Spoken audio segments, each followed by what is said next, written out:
Bueno, antes de continuar con el tema de síndrome metabólico, hay que entender por qué el tejido adiposo, el aumento del tejido adiposo en la obesidad, tiene todos los riesgos relativos que ya vimos en los temas de prevalencia, diagnóstico y tratamiento de sobrepeso y obesidad. Y esto es debido a que el tejido adiposo es considerado como un órgano endocrino y ahorita vamos a ver todas las proteínas y citocinas que produce el tejido adiposo que te va a desencadenar entonces la generación de un síndrome metabólico en la historia natural de la enfermedad que te van a dar todas las complicaciones que ya vimos que te puede ocasionar el sobrepeso y la obesidad, como por ejemplo el desarrollo de diabetes mellitus tipo 2, enfermedades cardiovasculares, enfermedades cerebrovasculares, etcétera.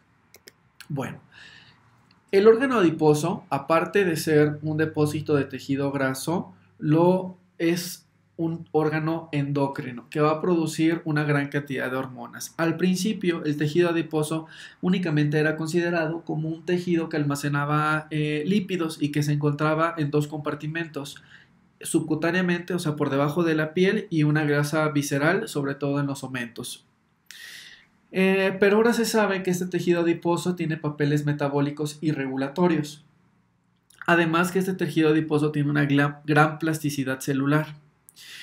Ahora, el tejido adiposo o órgano adiposo, en realidad como debe de ser denominado, no nada más está compuesto por adipocitos, sino que al igual que otros órganos, tiene una composición de diversos estirpes celulares, entre los que se encuentran los linfocitos, los macrófagos, los fibroblastos, las células endoteliales y la matriz extracelular, que van a jugar un papel muy importante en el desarrollo de la enfermedad. Existen 4 tipos de tejido adiposo hasta ahorita caracterizados: el tejido adiposo blanco, el rosa, el beige y el marrón. El que más es conocido es el tejido blanco y el tejido marrón, y recientemente se han descrito estos dos tejidos, rosa y el beige. Ahora, el blanco lo conocemos porque tiene un gran almacenaje de energía y funciona como un órgano endocrino importante en el proceso de sobrepeso y obesidad, y que va a producir proteínas inflamatorias. A diferencia, el tejido marrón está encargado de la termogénesis, la generación del calor, y tiene más actividades metabólicas. Ahorita vamos a ver cada uno de ellos. Bueno, primero el tejido blanco. Es el más abundante en el adulto y tiene la capacidad de almacenar y liberar energía en forma de lípidos, y forma una vesícula lipídica unilocular, es decir, solo una, en el citoplasma, y tiene un núcleo que está en la periferia, tiene un retículo endoplásmico, algunas mitocondrias, pero casi todo va a ser por esta vesícula que se va a encontrar en el citoplasma, que va a tener una gran cantidad de triglicéridos. Pero también, aunque veamos que casi no tiene retículo endoplásmico y aparato de Golgi, sí tiene grandes funciones de sintetizar proteínas que van a tener consecuencias importantes en la salud de los pacientes que tienen sobrepeso y obesidad. Es un órgano metabólicamente activo y va a liberar muchas adiposinas, hormonas como leptina y adiponectina, como vamos a ver ahorita más adelante. El tejido marrón, a diferencia del tejido blanco, está caracterizado por el alto contenido de mitocondrias y tiene pequeñas vesículas de lípidos en el citoplasma y tiene muchas mitocondrias. Está encargado de la termogénesis o generación de el calor. Este también va a promover la pérdida de peso al aumentar el gasto energético. Ustedes recordarán en la clase de obesidad que habíamos visto que esto se controla por la ingesta y por el gasto. Entonces habíamos visto que la leptina lo que promovía era una disminución de la ingesta y un aumento del gasto energético. Y yo les había comentado que esto era porque permitía la expresión de UCP1, 2 y 3 en el tejido muscular, pero en el tejido marrón promueve la expresión de UCP1.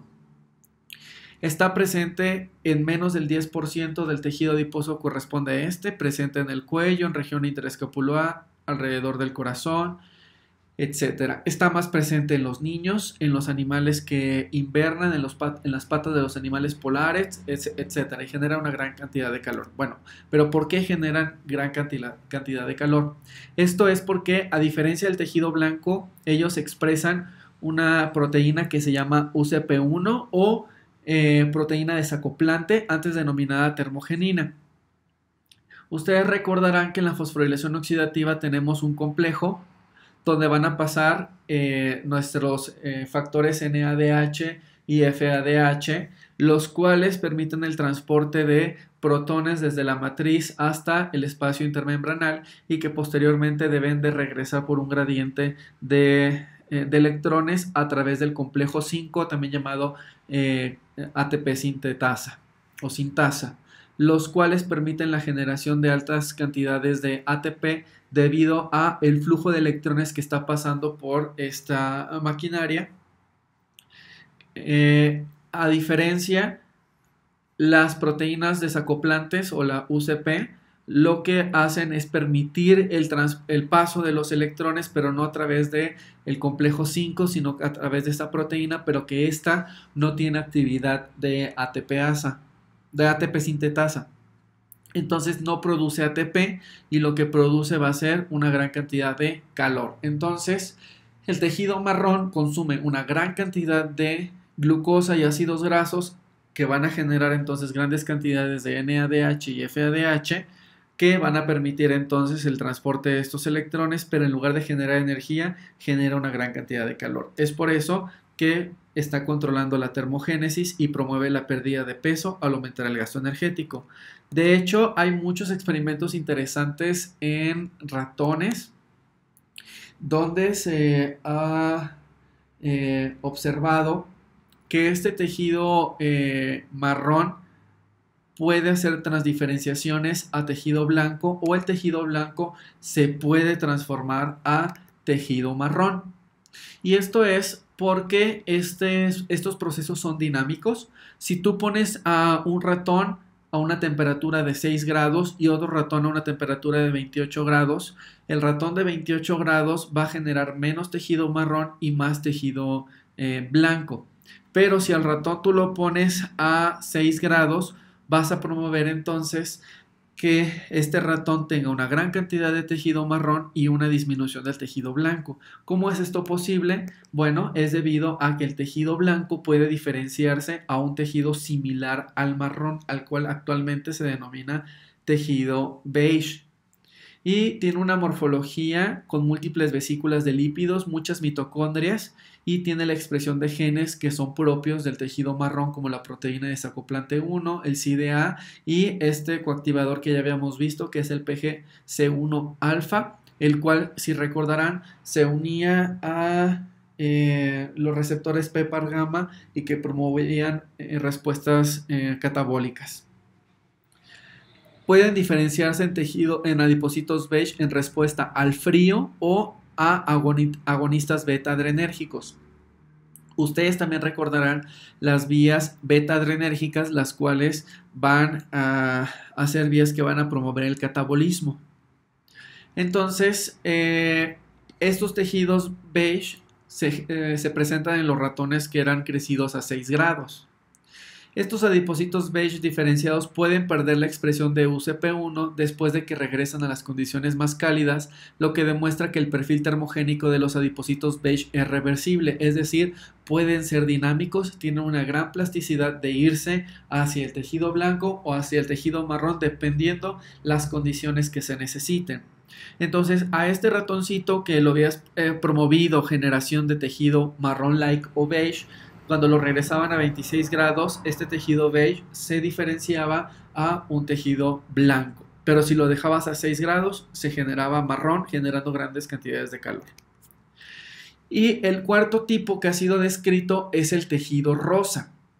Este tejido rosa se encuentra en las glándulas mamarias y son células alveolares secretoras de leche que pueden surgir de la transdiferenciación de los adipocitos blancos. Estos son tejidos de adipocitos blancos, pero cuando se necesita la producción de la leche, este tejido blanco se va a transdiferenciar a un tejido rosa o pink durante el embarazo y la lactancia.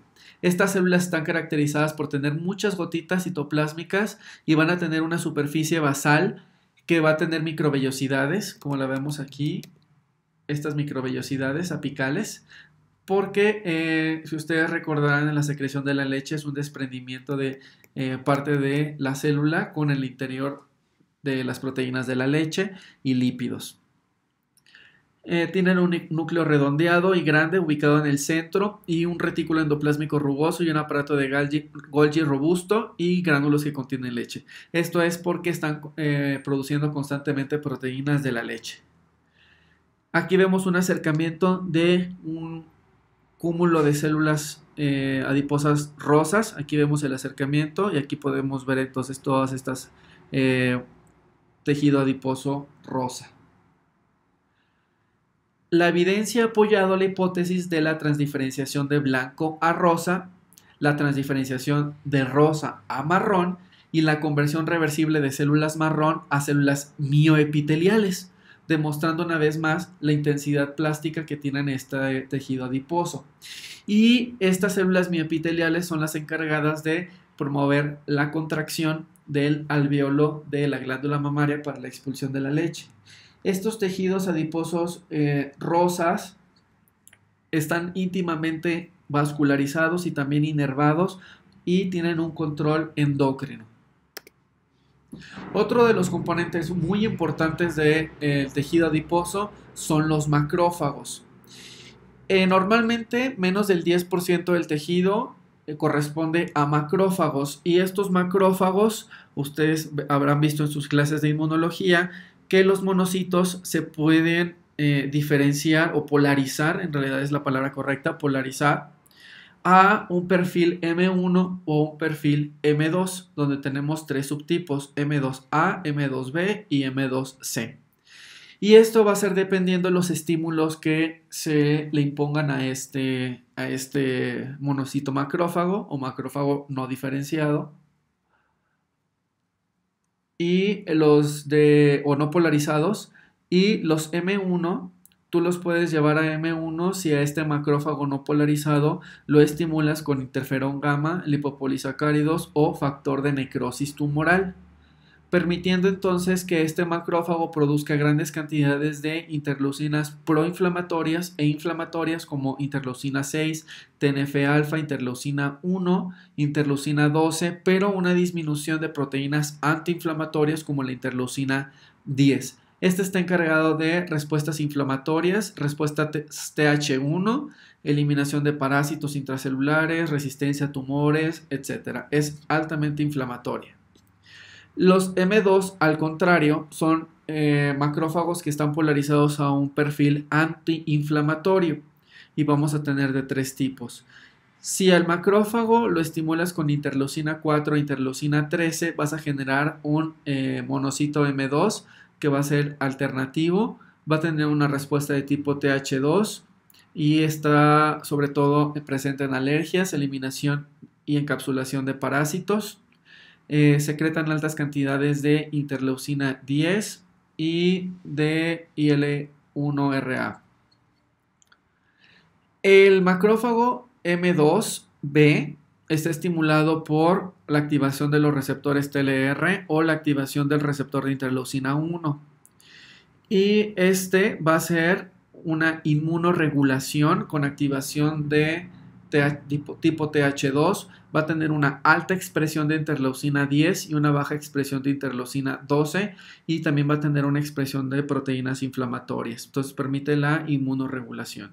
Y finalmente el M2C, que son macrófagos de desactivación, están estimulados por interleucina 10 que son antiinflamatorias y estos van a permitir el remodelado de tejidos inflamatorios, remodelados de la matriz.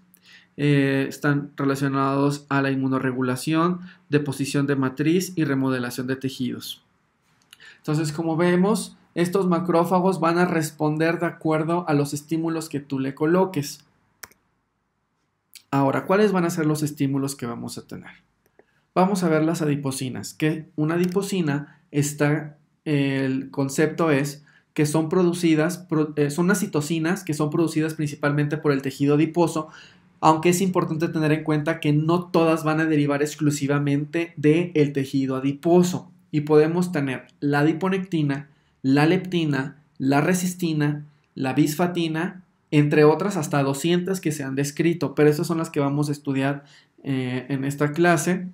y se cree que proporcionan un vínculo muy importante entre la obesidad y la resistencia a la insulina y todos los trastornos inflamatorios que te van a desencadenar entonces enfermedades inflamatorias del endotelio, que va a desencadenar entonces hipertensión arterial sistémica, eventos cerebrovasculares, etc. La adiponectina y la leptina son las adiposinas más abundantes, pero no quiere decir que sean las más importantes. Tenemos otras citocinas que también son producidas por el tejido adiposo, como son el factor de necrosis tumoral, la interleucina 6 y la interleucina 1, el ligando de quimiosina CC2, también conocido como CCL o también conocido como MCP1, o proteína quimioatrayente de monocitos, mediadores del proceso de coagulación como el inhibidor del activador del plasminógeno tipo 1 o PAI1 y ciertos factores del complemento. Ahora, estos productos tienen funciones bien conocidas en el sistema inmune y aunque algunos de ellos también son producidos por adipocitos, normalmente no se le consideran adiposinas. No obstante, también tienen papeles importantes en la interfaz entre el sistema inmunitario y metabólico, que es lo que vamos a estudiar ahorita. Ahora, hay que conocer que el tejido adiposo de un paciente sano tiene un tamaño ya establecido y esto es controlado justamente por la leptina. Ustedes habrán recordado que dependiendo la cantidad o el tamaño del tejido adiposo es la cantidad de leptina que se va a producir. La leptina viaja al sistema nervioso central, a su primer neurona, y la primera neurona es activada por leptina estimulando a la segunda neurona, y esta segunda neurona, ustedes recordarán que lo que va a hacer es disminuir el hambre, aumentar la saciedad y también aumentar mucho el gasto energético. De esa manera se controla el tamaño del tejido adiposo. También podemos ver que está vascularizado y menos del 10% corresponden a macrófagos que están en comunicación con el tejido adiposo. Sin embargo, en pacientes que tienen alto consumo de carbohidratos y de lípidos se excede y se desregula el sistema de leptina y grelina, aumentando de tamaño considerable este adipocito. Y este adipocito, entonces, este tejido adiposo que está hipertrofiado, en un principio empieza a generar una gran cantidad de leptina como respuesta al tamaño que tiene para avisarle al sistema nervioso central de que tenemos un aumento en el tejido adiposo y que por lo tanto debemos disminuir la ingesta y aumentar el gasto energético. Sin embargo, muchas de las ocasiones en los sistemas eferentes y en los sistemas externos nosotros no hacemos caso a estas respuestas y comemos en exceso aun cuando no tengamos hambre, sobre todo carbohidratos simples, o generamos una adicción a los carbohidratos, promoviendo entonces la hipertrofia del tejido adiposo. Esta hipertrofia del tejido adiposo va a tener varias respuestas. Una de ellas es que va a generar hipoxia porque el crecimiento no va a la par de la generación de los vasos sanguíneos y por lo tanto vamos a tener una hipoxia central del tejido adiposo y esta hipoxia va a promover la atracción de monocitos de la circulación que se van a diferenciar a macrófagos y aparte este tejido adiposo va a producir proteínas inflamatorias, algunas adiponectinas y algunas proteínas proinflamatorias como el factor de necrosis tumoral, la interleucina 6, el ligando de la quimiosina CC2, las cuales van a polarizar a este macrófago a un perfil M1, o sea, un perfil inflamatorio. Y este macrófago inflamado va a producir entonces una gran cantidad de proteínas inflamatorias porque tiene un perfil 1, como ya habíamos visto.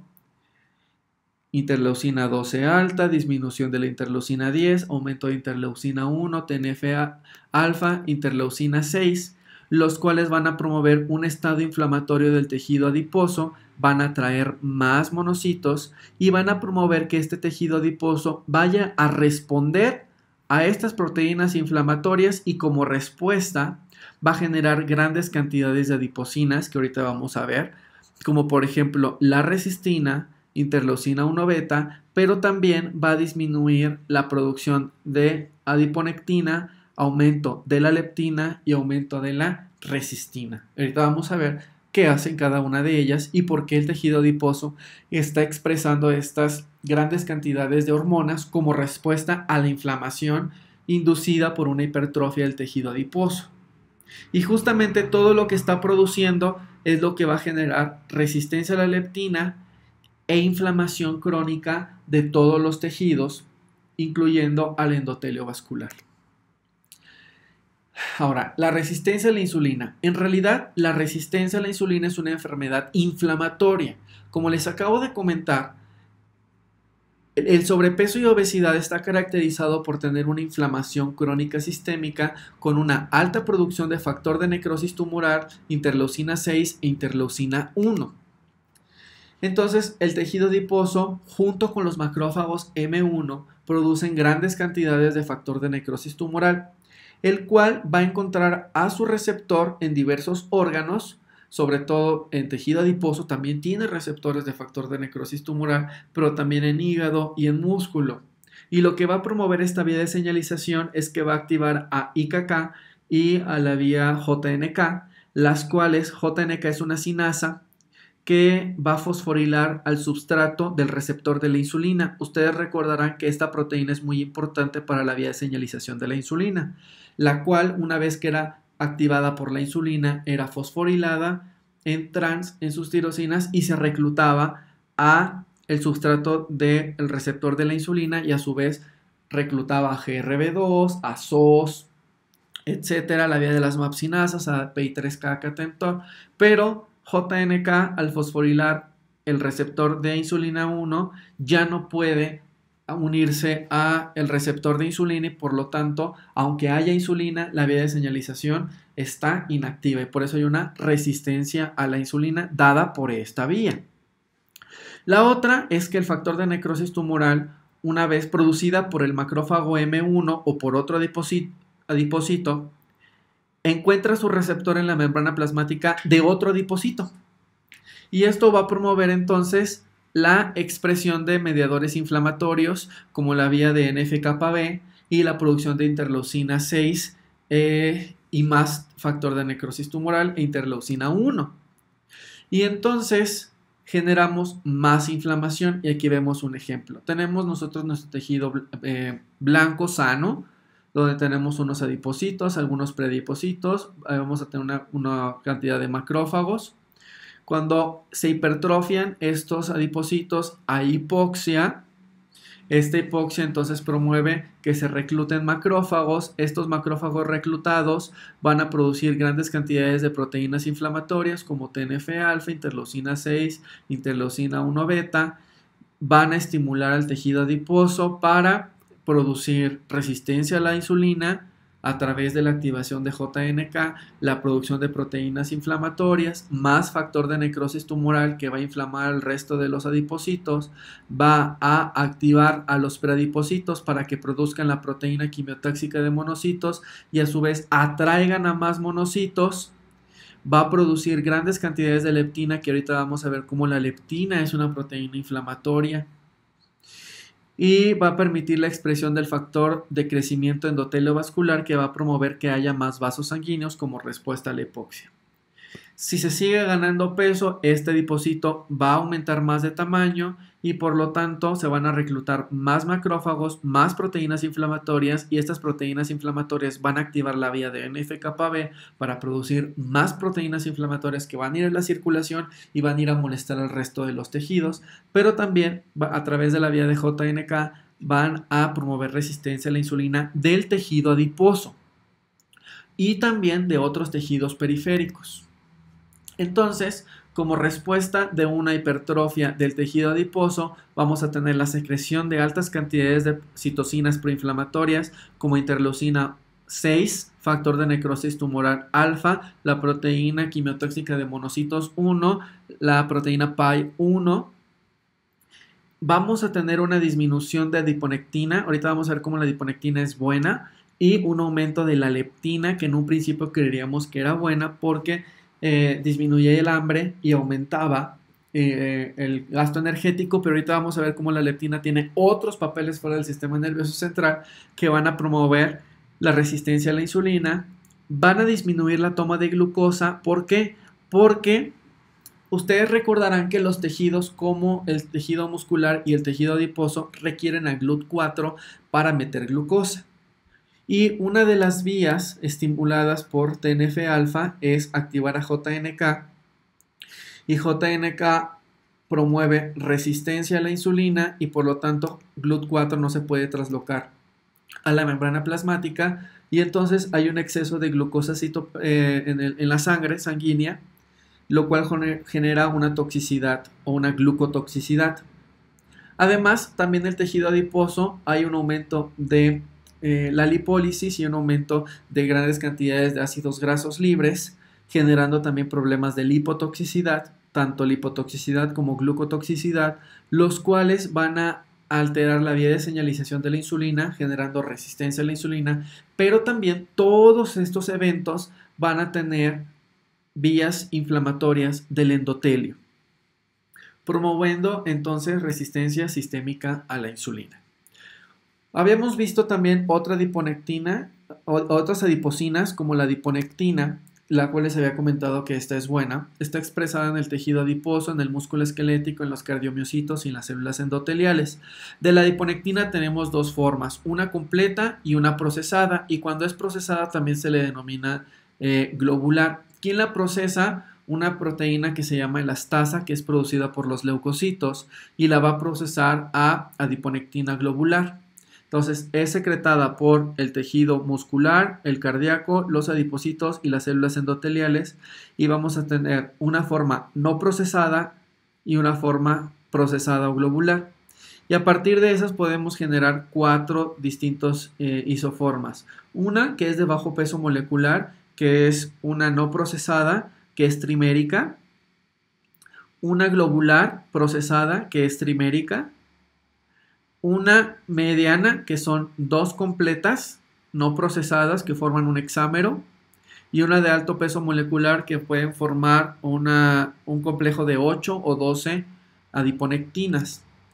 Estas tienen dos tipos de receptores, el receptor AdipoR1 y el receptor AdipoR2, el cual el receptor AdipoR2 está sobre todo expresado en hígado y el AdipoR1 es ubicuo. La proteína globular tiene preferencia de unión a AdipoR1 y la adiponectina completa no procesada de bajo peso molecular tiene con preferencia la unión AdipoR2. Estos receptores lo que van a hacer es que van a activar a el biosensor energético, AMPK. Si ustedes recuerdan las clases donde les hablé del biosensor energético AMPK, una vez activado AMPK aumentaba la beta oxidación, aumentaba la translocación de GLUT4 y disminuía la síntesis de ácidos grasos con disminución de malonilcoenzima A y por lo tanto se prendían todas las vías catabólicas. También AMPK inactiva a SERT1C, el cual ustedes recordarán que era un inhibidor de PPAR-gamma. Y PPAR-gamma, ustedes también recordarán que PPAR-gamma promovía la sensibilidad a la insulina. Entonces las adiponectinas lo que promueven es activar al biosensor energético, disminuyendo entonces procesos inflamatorios y aumentando el catabolismo, sensibilidad a la insulina, beta oxidación, translocación de GLUT4, aumenta la toma de glucosa. Entonces por eso las adiponectinas son buenas. La metformina tiene como blanco la activación de AMPK. Ahora, también las adiponectinas inhiben la vía de TNF-alfa. Y ustedes recordarán que TNF-alfa promovía resistencia a la insulina y aumento de proteínas inflamatorias. Por lo tanto, las adiponectinas contrarrestan los efectos inflamatorios dados por TNF-alfa. Y a su vez también entonces al bloquear a la vía de NF-κB disminuyes la producción de TNF-alfa, disminución de interferón gamma y aumentas a interleucina 10 y al receptor de interleucina 10. Como ustedes recordarán, interleucina 10 es antiinflamatoria y te promovía macrófagos de tipo M2 que no producen TNF-alfa, lo cual son proteínas antiinflamatorias del tejido adiposo. Por lo tanto, las adiponectinas son buenas. Las adiponectinas También, una vez que son producidas, pueden promover la apoptosis del monocito y también pueden promover a través de AdipoR1 la activación de PPAR gamma y con la expresión de interleucinas antiinflamatorias e inhibición de proteínas inflamatorias activadas por NF-κB, aunque también disminuyen la fagocitosis y la producción de respuesta a proteínas inflamatorias.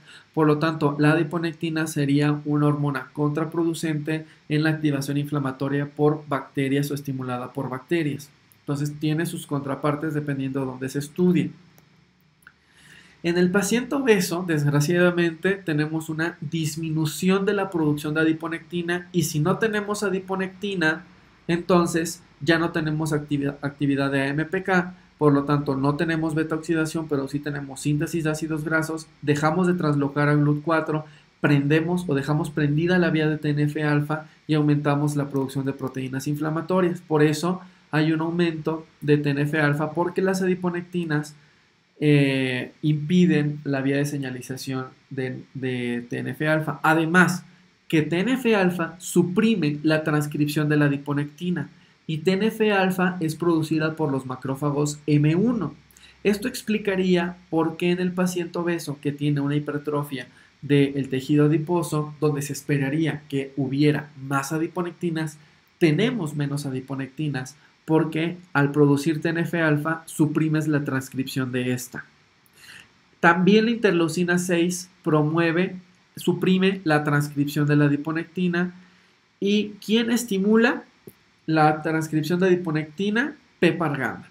Tenemos fármacos que activan PPAR gamma como las tiazolidindionas que pueden promover entonces el aumento de adiponectinas, y al aumentar las adiponectinas aumentaríamos la sensibilidad a la insulina y entonces disminuiríamos la producción de proteínas inflamatorias que dañarían el tejido vascular y por lo tanto matarías dos pájaros de un tiro. Por un lado, sensibilizarías a las células a la insulina y por el otro lado, entonces evitarías todos los efectos cardiovasculares que tiene el sobrepeso y la obesidad. Sin embargo, vamos a ver más adelante que las tiazolidindionas no han tenido el efecto que se esperaba y que tenemos altos efectos secundarios por activar a PPAR gamma.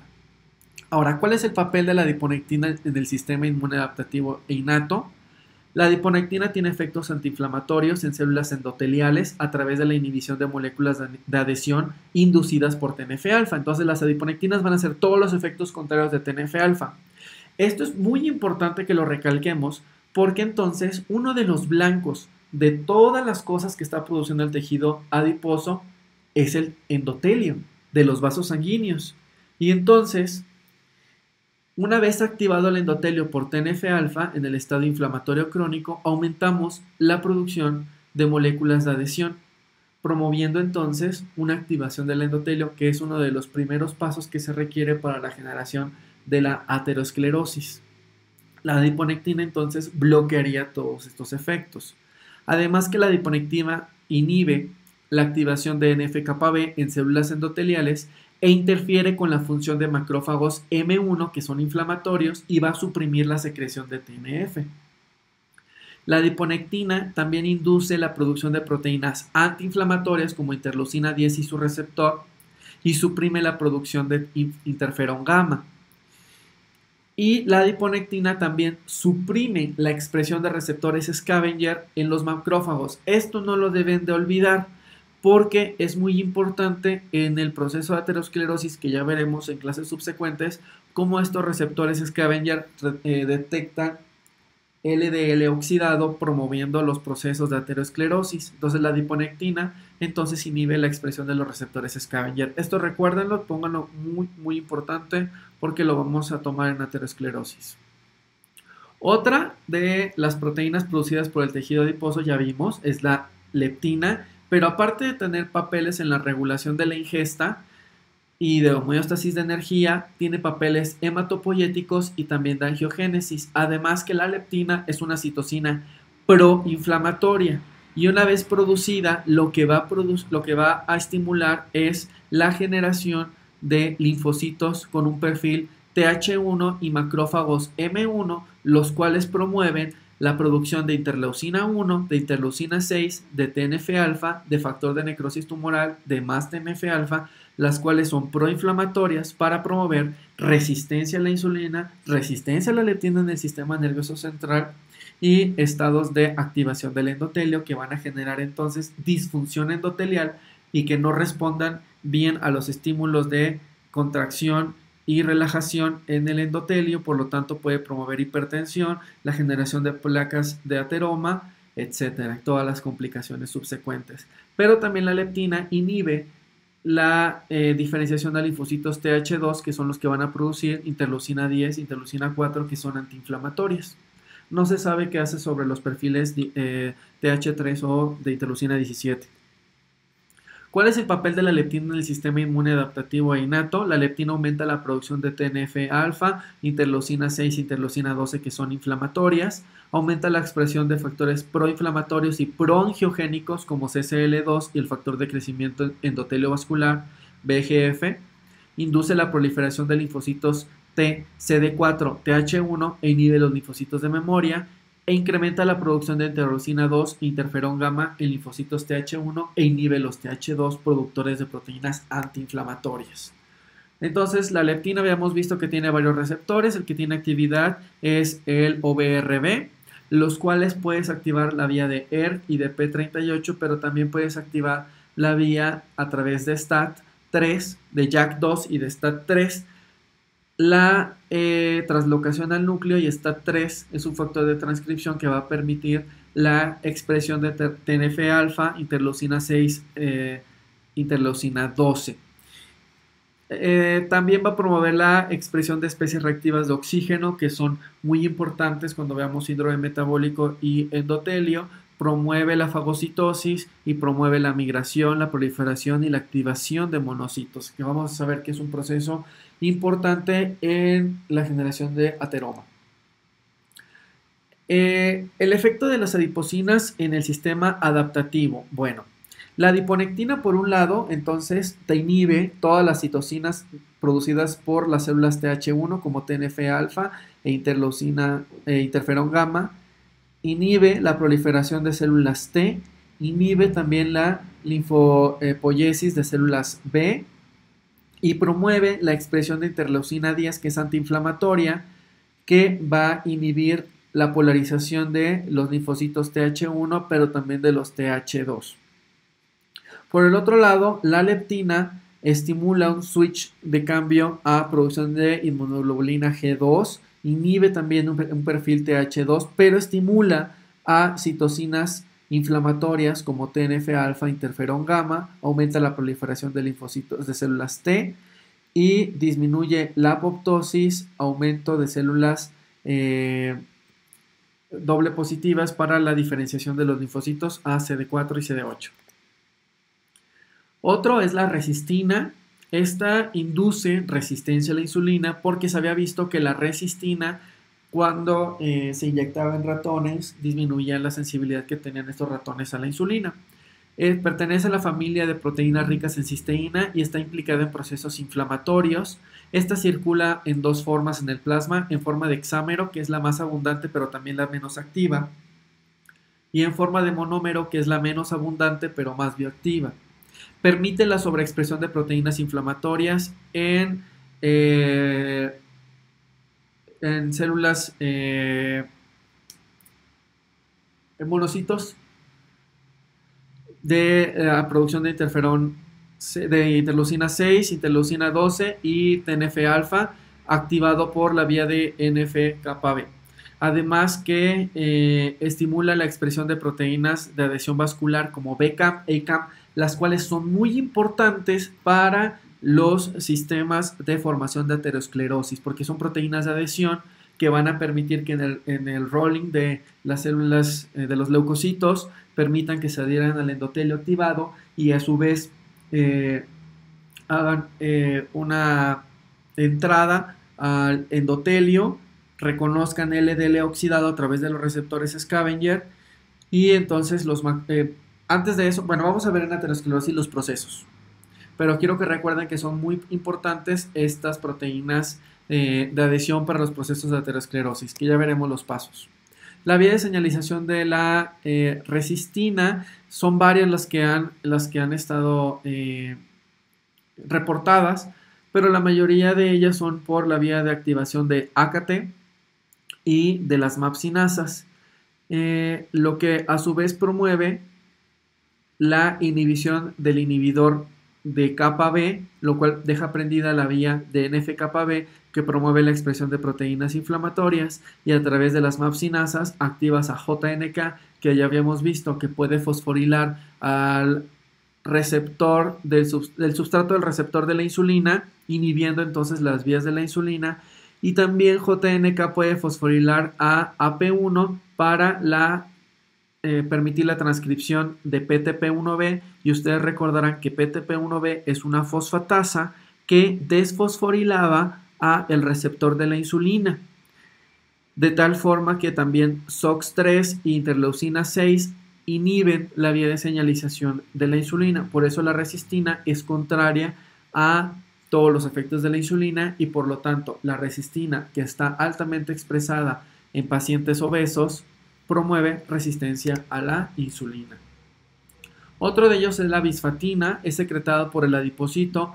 En un principio se consideró que era un mimético de la insulina porque se creía que se unía a los receptores de insulina, pero no competía por la insulina. Pero una revisión posterior condujo a la retracción del artículo por parte de los autores, y lo que se cree ahorita de la bisfatina es que promueve vías de lipogénesis y de adipogénesis y de lipogénesis, y aumento de la captación de la glucosa por el tejido adiposo. Entonces, la bisfatina promueve la proliferación y la hipertrofia del tejido adiposo. La vaspina es otra adiponectina, es Visceral Adipose Tissues Derived Serine Protease Inhibitor. Este promueve sensibilidad a la insulina, es antiinflamatoria y suprime la producción de TNF-alfa, de leptina y de resistina, y como era lógico esperar, la vaspina se encuentra disminuida en pacientes con sobrepeso y obesidad.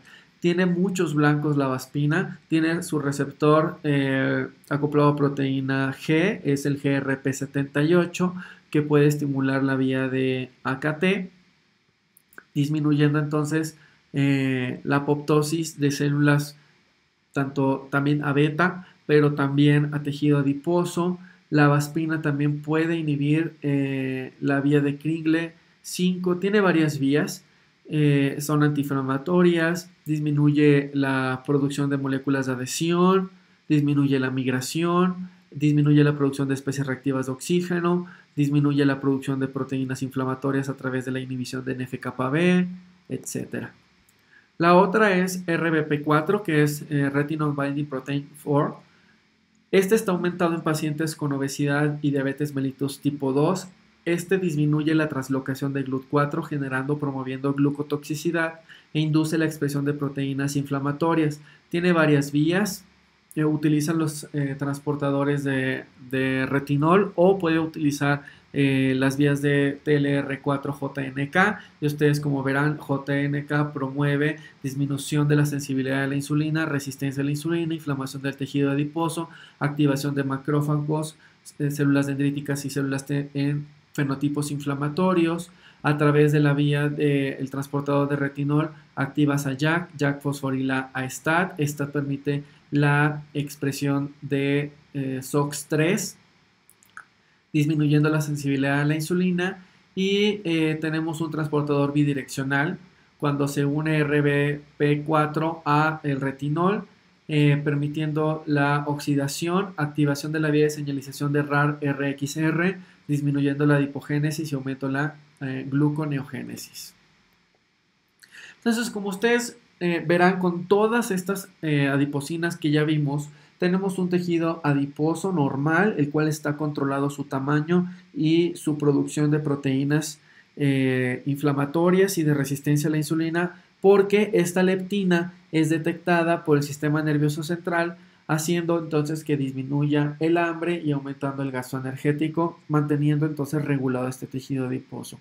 Pero si este tejido adiposo hace una hipertrofia, lo que generas es una hipoxia del tejido adiposo, la cual va a reclutar a proteínas inflamatorias como monocitos y linfocitos CD4 que van a empezar a producir proteínas inflamatorias como interleucina 6, como el factor de necrosis tumoral, interleucina 1 beta, interleucina 12, los cuales van a promover que el tejido adiposo genere resistencia a la insulina, pero también vas a hiperactivar o vas a molestar a este tejido adiposo y te va a producir muchas proteínas inflamatorias, y esas proteínas inflamatorias van a atraer a más monocitos y estos monocitos se van a polarizar a un fenotipo M1 y este M1 va a producir más proteínas inflamatorias, va a inflamar más al tejido adiposo, va a estimular para la producción de resistina, disminución de la producción de adiponectina, aumento de TNF-alfa, aumento de interleucina 6, aumento de las especies reactivas de oxígeno, resistencia a la insulina tanto del tejido adiposo como periférica, generando glucotoxicidad y lipotoxicidad, los cuales entonces va a llevar a un estado de inflamación sistémica crónica con resistencia a la insulina y activación del endotelio, que es por eso que se desencadena entonces que la obesidad genera generación de diabetes mellitus tipo 2 y todas sus complicaciones, enfermedades cardiovasculares y enfermedades cerebrovasculares, infarto agudo del miocardio, etcétera, y todas las asociadas.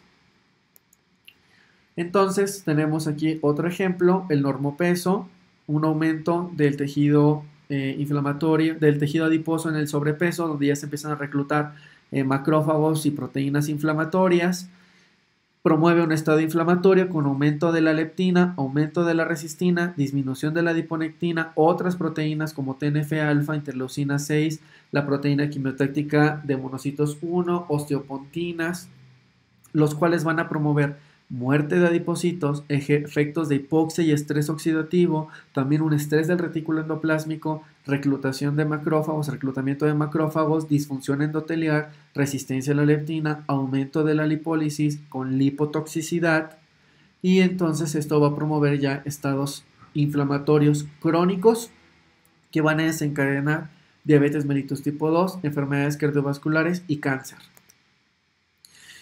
Y también tenemos vías que no nada más vamos a ver glucotoxicidad, sino también lipotoxicidad. Tenemos un tejido adiposo normal, menos del 10% de macrófagos, sobre todo son antiinflamatorias con un fenotipo M2. Si nosotros tenemos un alto consumo de alimentos y una disminución del gasto energético aunado a nuestra genética y epigenética, alteraciones de la microbiota con un aumento en firmicutes sobre los bacteroides, lo que va a promover entonces es una hipertrofia del tejido adiposo con producción de proteínas inflamatorias, hipoxia. Esta hipoxia va a promover que los M2 se vayan a M1 que son inflamatorios. El tejido adiposo va a activar a los predipocitos o fibroblastos para la activación de la vía de NF-κB para producir la proteína quimiotáctica de monocitos que va a atraer a más monocitos que se van a polarizar a macrófagos M1 que van a producir TNF-alfa e interleucina 6, disminución de adiponectina y aumento de resistina, los cuales van a promover resistencia a la insulina y resistencia a la leptina en el sistema nervioso central, pero también periférica, generando entonces una disminución de la saciedad, resistencia a la leptina, por lo tanto vamos a tener un aumento de los depósitos grasos, menor disminución del gasto energético, aumento de la ingesta de alimentos, generando entonces una hipertrofia mayor del tejido adiposo, altamente inflamado, con alta cantidad de proteínas inflamatorias, con un 40% de macrófagos de linfocitos TCD4, CD8, sobre todo con perfiles TH1 o M1 en el caso de los macrófagos, alta generación de adiposinas proinflamatorias, generando una inflamación crónica. Y esta inflamación crónica entonces va a generar aumento de la síntesis de adiponectinas, que te va a generar entonces un reclutamiento de los macrófagos y otras células inflamatorias, aumento de las proteínas proinflamatorias, resistencia a la insulina y de alteraciones de las vías de señalización, lo cual va a generar que requieras más insulina para tratar de compensar el efecto de la glucotoxicidad, y al generar más insulina en la célula B, vas a generar entonces estados de hiperinsulinemia, que ya vamos a ver más adelante qué hace esa hiperinsulinemia, hasta que la célula beta se cansa, empieza a haber muertes de la masa de células beta, generando diabetes mellitus tipo 2. Pero también vamos a tener una gran cantidad de producción de lípidos, una hidrólisis de los triglicéridos, liberación de ácidos grasos libres, no van a poder ser tomados porque no tenemos entonces las vías activadas para la toma de estos ácidos grasos. Generamos entonces lipotoxicidad y dislipidemia con aumento de triglicéridos, aumento de colesterol total, aumento de LDL, disminución de HDL, va a generar entonces enfermedad coronaria junto a el estrés oxidativo, va a generar la formación de las placas de ateroma que vamos a ver en síndrome metabólico. La lipotoxicidad va a ser tomada esos lípidos por el hígado, y en su síntesis también va a ser depósitos de lípidos en el hígado, generando entonces hígado graso no alcohólico o esteatopatitis, cirrosis, cáncer, que te va a llevar entonces a la generación de enfermedad renal crónica, enfermedad cerebrovascular, falla cardíaca congestiva, infarto agudo del miocardio. Pero también vamos a tener una actividad importante del sistema renina, angiotensina, aldosterona, esto va a ser muy importante sobre todo para hipertensión, porque entonces el tejido adiposo, hay un aumento de este sistema, entonces generando vasoconstricción y por lo tanto aumento de la presión arterial. Es por eso que las personas que tienen sobrepeso o obesidad tienen mayor riesgo de desarrollar hipertensión, los cuales te puede generar hipertensión sistémica, pero también pulmonar, que te va a llevar a enfermedades coronarias, y vas a terminar en estas fallas, en estas complicaciones crónicas comunes. El estrés mecánico del tejido adiposo genera un aumento de la presión intraabdominal, generando entonces reflujo gastroesofágico, que te va a llevar a un esófago de Barrett, que te va a llevar entonces a un adenocarcinoma esofágico.